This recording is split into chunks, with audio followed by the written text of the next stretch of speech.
Baik, Assalamualaikum warahmatullahi wabarakatuh. Pada kesempatan ini, Ibu akan menyampaikan materi tentang pengelolaan data di Google Drive. Langsung saja, apakah kalian pernah mengalami permasalahan seperti ini? Misalnya, tidak tahu mencari kemana file yang saya sudah pernah dibuat, begitu ya? Karena saking banyaknya, atau pernah mungkin kalian merasakan ketika file itu hilang ya, terkena virus misalnya yang disimpan di flash drive ya, terus hilang begitu. Atau pernah mungkin kalian itu udah bikin laporan panjang-panjang begitu ya, ini LKPD, RPP, ini contoh pekerjaan guru ya, tapi misalnya kalau pekerjaan siswa misalnya ada tugas gitu ya, bikin laporan sudah lama ngetik-ngetik, lupa, tidak tersimpan ya, dan akhirnya hilang. Atau pernah juga mungkin kalian simpan banyak file, misalnya file video atau file foto di handphone gitu ya, sampai memorinya itu udah penuh dan tidak cukup dan bikin handphonenya misalnya lemot gitu ya. Nah, lalu ini juga mungkin kalian pernah misalnya punya data begitu ya, dalam bentuk kertas, lalu datanya itu tercecer begitu ya, misalnya seperti itu. Atau dalam bentuk file terus datanya ya berantakan gitu ya, ada di handphone, ada di laptop, ada, atau mungkin kalau yang punya handphone lebih dari satu misalnya tuh ya, handphone ini ada, jadi datanya di mana-mana tersebar begitu ya, sehingga bingung gitu ketika mau cari file ini datanya ada di mana begitu, lupa ya. Nah, pernahkah kalian mengalami permasalahan seperti ini? Nah, Google Drive itu membantu kalian untuk dapat mengatasi masalah-masalah tadi. Apa itu Google Drive? Google Drive itu adalah salah satu fitur penyimpanan online atau salah satu aplikasi Google ya, yang memudahkan kita untuk menyimpan file gitu ya. Dan menyimpan filenya ini itu berbasis cloud atau melalui internet, sehingga dokumen kita itu tidak akan hilang selama kita mengetahui email dan passwordnya. Jadi keamanannya itu terjamin ketika kita menyimpan filenya itu di Google Drive ini ya, tidak akan hilang kecuali memang dengan sengaja dihapus begitu. Lalu selain itu juga Google Drive itu bisa menyimpan file dalam berbagai format. Jadi tidak usah khawatir, tidak cuman bentuknya yang Word gitu ya atau foto, video juga itu bisa disimpan. Jadi berbagai jenis file bisa disimpan di Google Drive. Dan kecanggihannya lagi yaitu Google Drive ini, kalau kita simpan file di Google Drive itu filenya bisa diakses di mana saja. Jadi nggak usah khawatir kalau misalnya kalian simpan file gitu ya di komputer di rumah atau mungkin di laptop atau mungkin di handphone, terus handphonenya ketinggalan nih, sedangkan kalian misalnya harus presentasi gitu di kelas ya. Tidak usah khawatir, kalau kalian simpan file presentasinya di Google Drive itu tinggal diakses aja, boleh pinjam handphone teman atau laptop gurunya mungkin ya, boleh ikut login, asal kalian ingat email dan password dari Google Drive-nya, itu filenya bisa langsung diakses, jadi tidak usah khawatir ya.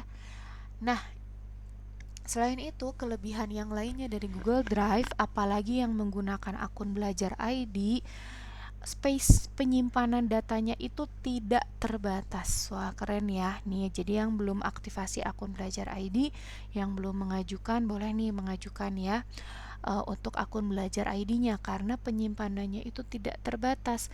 Berbeda dengan akun Gmail biasa. Kalau akun Gmail biasa itu hanya bisa menyimpan data maksimalnya itu di 15 GB. Nanti kita lihat langsung ya. Nah, langsung saja di materi kali ini kita akan coba buat folder dan file, lalu kita coba bagikan ya. Ini fitur bagikan juga salah satu kelebihan dari Google Drive. Jadi kita bisa berkolaborasi ya dengan rekan kita. Lalu juga nanti akan coba Ibu contohkan pengelolaan folder dan file secara sederhana ya, lalu menghapus folder, dan yang terakhir mengkonversi file ya. Mungkin kalian sudah punya nih file sebelumnya Word, pengen dikonversi misalnya nih di Google Drive, pengen dikonversi jadi Google dokumen gitu ya di Google Drive. Gimana caranya nanti kita akan coba. Langsung saja ya. Oke. Sebelum kita membuat folder dan file, tentunya yang pertama adalah bagaimana cara kita membuka Google Drive-nya ya. Jadi aplikasi Google Drive ini kalau misalnya kalian mau buka di laptop, itu mudah sekali, kalian cukup ketikkan drive.google.com seperti ini ya. drive.google.com. Nah, seperti ini. Nanti langsung akan masuk ke tampilan Google Drive-nya. Nah, tapi kalau misalnya ternyata kalian belum login nih akunnya, nah itu paling nanti diminta untuk login akun Gmail atau login akun Belajar ID-nya. Tapi karena Ibu Mas sudah login, jadi langsung ya tampilannya seperti ini. Ini tampilan dari akun Belajar. Jadi ada ciri khasnya. Ciri khasnya kita bisa lihat di sudut kanan atas ada tulisannya akun Belajar ID. Lalu tadi kan ya kelebihannya itu penyimpanannya tidak terbatas. Kita lihat di sini. Nah, di sini tidak muncul berapa kapasitas maksimalnya, tapi yang munculnya adalah berapa yang sudah Ibu gunakan, yaitu 21 GB. Jadi tidak ada maksimalnya. Berbeda dengan ini Ibu sudah membuka akun Ibu yang lain, ini akun Gmail biasa ya. Tidak ada tanda apapun ya, hanya ada ikonnya saja. Kita lihat penyimpanannya. Nah, di sini beda ya. Di sini ada informasi berapa yang sudah digunakan, termasuk ada kapasitas maksimalnya, yaitu 15 GB. Jadi berbeda ya. Kita lanjutkan lagi ke pembuatan folder ya. Kita lanjut ke pembuatan foldernya. Nah, Ibu ini prakteknya di akun Belajar, tapi sama ya konsepnya, untuk pembuatan folder itu sama. Caranya adalah kalian kalau di laptop tinggal klik plus aja. Tapi kalau di handphone itu kalian bisa download dulu aplikasi Google Drive-nya di Play Store, atau biasanya di handphone sudah ada sih ya. Tinggal dibuka Google Drive-nya. Lalu kalau sudah dibuka ada plus di pojok kanan bawah. Nah, kalau di sini pojok kiri atas, klik plus lalu tinggal pilih, misalnya kalau mau bikin folder, pilih folder baru. Oke, Ibu akan coba buat misalnya nih, kita buat nama foldernya itu data SMP ya. Misalnya kalian nih pengen ngamanin data SMP kalian yang di handphone, di drive misalnya ya, boleh bikin folder misalnya data SMP, lalu nanti dipindahkan filenya ke sini. Langsung jadi ya ini. Lalu kalau sudah, Bu gimana cara upload filenya? Cara upload filenya, kita bisa buka dulu foldernya, lalu klik plus lagi, pilihnya, boleh upload file, boleh upload folder. Ya, kalau misalnya mau upload file, klik upload file, lalu pilih file yang mau diupload. Misalnya Ibu contoh, Ibu akan mengupload file PDF ya. Nanti akan ada proses uploadnya di sebelah kanan bawah. Seperti ini, cepat atau lambatnya bergantung dari koneksi ya, koneksi internetnya. Nah, ini sudah masuk nih. Ya, mudah sekali. Jadi berbagai file jenisnya itu bisa masuk. Ini Ibu contohkan file PDF. Lalu selanjutnya tadi bagaimana cara membagikan filenya atau folder lah ya. Kita akan coba praktekkan membagikan foldernya. Bu, buat apa dibagikan? Misalnya kita pengen sharing data SMP kita ke rekan kita misalnya ya. Caranya nggak usah di-download terus dikasihin gitu ya lewat media yang lain. Cukup di Google Drive saja.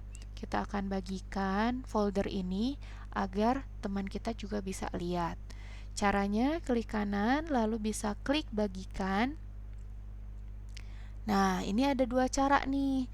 Bisa kita masukin email teman kita di sini. Misalnya Ibu coba masukkan alamat email Ibu yang lain. Nah, gini ya. Seperti ini.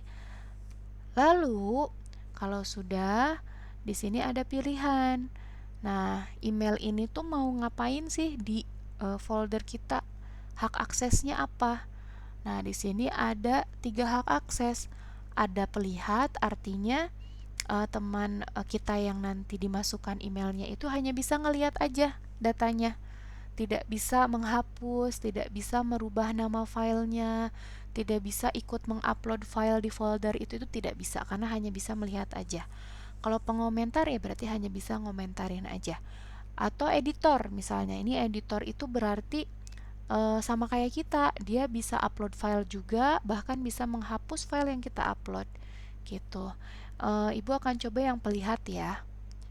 Boleh mau tulis pesan, boleh, tidak juga tidak apa-apa. Lalu klik kirim. Nah, ini boleh tetap bagikan aja pilihnya. Sudah. Nah, sekarang kita cek nih di akun yang satu lagi. Misalnya ceritanya ini akun teman ya.